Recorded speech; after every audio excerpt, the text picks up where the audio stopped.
En los años 20, un pensador italiano estudió las formas de dominación en las sociedades modernas.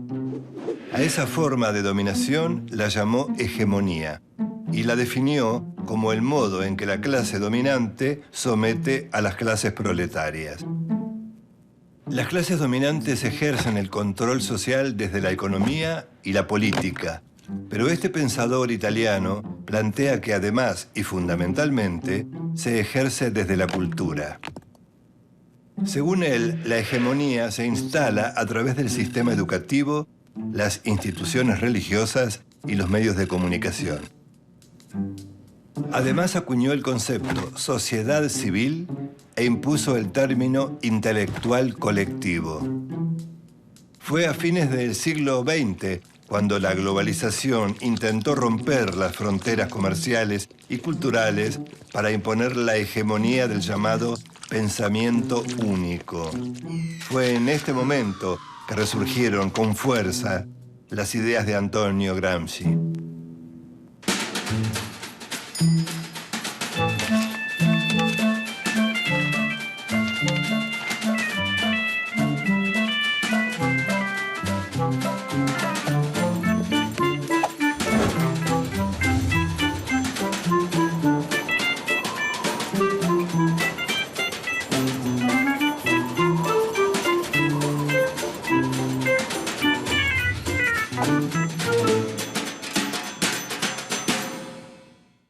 El pensamiento de Gramsci se convirtió en una herramienta fundamental para todos esos movimientos que rechazaban la globalización del capitalismo. A más de 70 años de su muerte, estos movimientos se siguen alimentando de sus ideas. Antonio Gramsci nació el 22 de enero de 1891 en la isla de Cerdeña, al sur de Italia.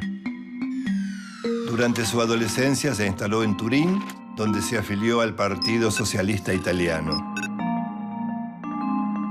Ingresó a la universidad, pero dejó sus estudios y se dedicó al periodismo, donde se destacó por su lucidez intelectual. Cuando en 1917 estalló la Revolución Rusa, Gramsci la apoyó con entusiasmo e incluso viajó a la Unión Soviética, donde fue testigo privilegiado de la instauración del comunismo. La revolución bolchevique se apoyó en organizaciones de obreros y campesinos llamadas Soviet. Gramsci intentó aplicar en Italia el modelo soviético, uniendo el obrero industrial del norte con el campesino del sur.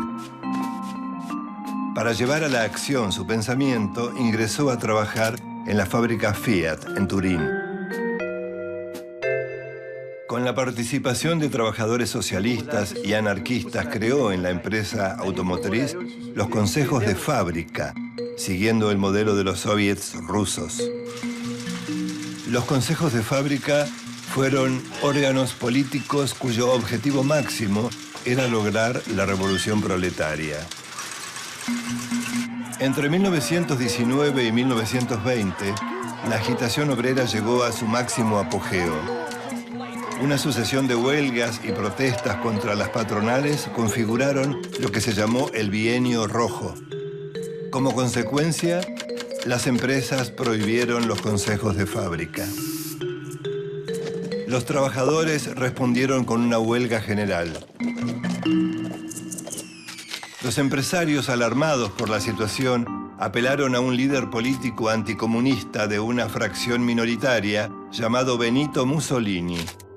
Entrará más tarde como el principal protagonista del capítulo más horrible en la historia de Italia. È sacrosantemente vero. Io mi preoccupo tutti i giorni, dalla mattina alla sera, lavorando senza contare le ore di lavoro, mi preoccupo di dare il massimo lavoro possibile a tutti gli operai italiani.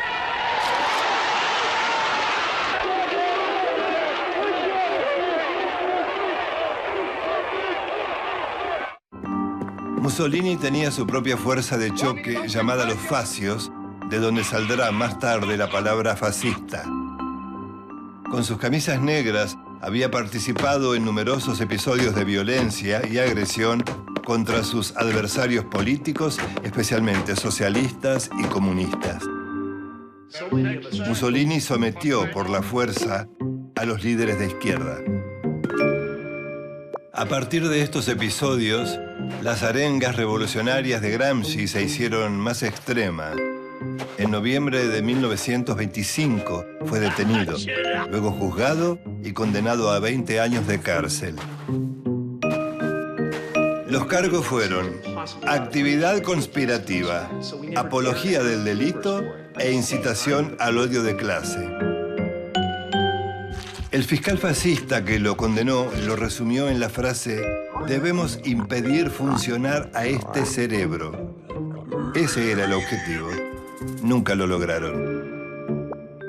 A partir de ese momento se transformó en uno de los presos políticos más célebres de la historia.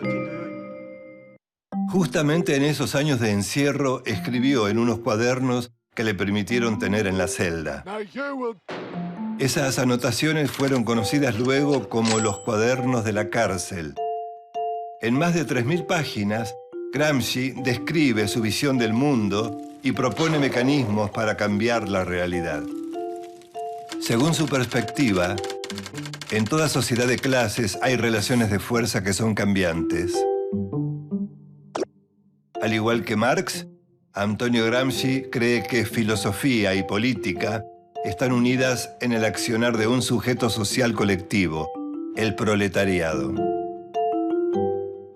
El objetivo de la revolución es transformar las instituciones y las relaciones sociales. También debe cambiar a los hombres porque la revolución debe ser una gran reforma intelectual y moral. Pero para ello es necesario contrarrestar la cultura hegemónica. ¿Pero qué es la hegemonía? Tradicionalmente, el concepto de hegemonía se refiere al predominio de un grupo, clase social, estado o institución sobre otro de su mismo tipo. Gramsci usa este concepto para entender cómo las clases dominantes ejercen su poder en la sociedad y plantea que la hegemonía es una imposición de tipo cultural. Las clases dominantes imponen su idea de sociedad a las clases oprimidas. Su visión del mundo se impone sobre las demás. La hegemonía se instrumenta a través de la educación, la religión y los medios de comunicación, lo que él llama la sociedad civil. Además de una sociedad civil comprometida, toda revolución, dice Gramsci, necesita de condiciones objetivas y subjetivas para materializarse. Cuando los actores sociales reconocen los problemas comunes y se ponen de acuerdo en las soluciones, se están creando las condiciones subjetivas para una revolución. Las condiciones objetivas, en cambio, las provee la crisis del capitalismo.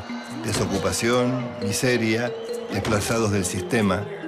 Pero además, para generar una revolución, es necesario un sujeto revolucionario. El sujeto revolucionario es un sujeto colectivo. Este sujeto colectivo, o sea, la clase trabajadora, genera otra idea hegemónica que transforma a la sociedad y que a su vez influye y transforma al individuo. Esto lleva a otro concepto fundamental de Gramsci: la filosofía de la praxis. No se puede separar al sujeto del objeto, tampoco el ser del pensar y el hacer. La praxis es el territorio donde se unen la idea y la acción. La praxis revolucionaria propone una idea de contrapoder.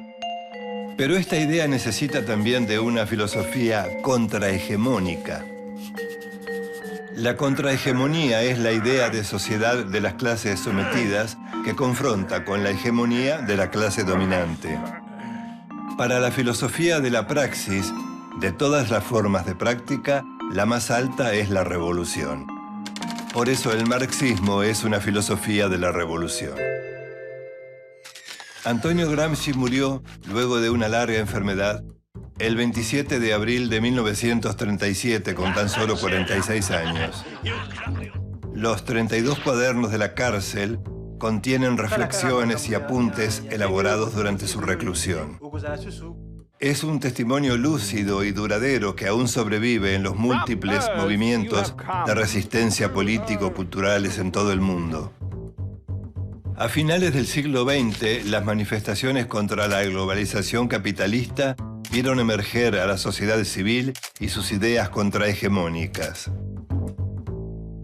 Sindicatos, trabajadores desocupados, estudiantes, campesinos, indígenas, feministas, ecologistas y minorías sexuales. Estos movimientos, cada uno con sus reivindicaciones, son continuadores del pensamiento de Antonio Gramsci. Gramsci propuso actuar con el optimismo de la voluntad, porque el socialismo es esperanza. Su vida y su lucha están marcadas por su férrea convicción de que el mundo es como es, pero que también puede ser de otra manera. Y esa es la misión: cambiarlo.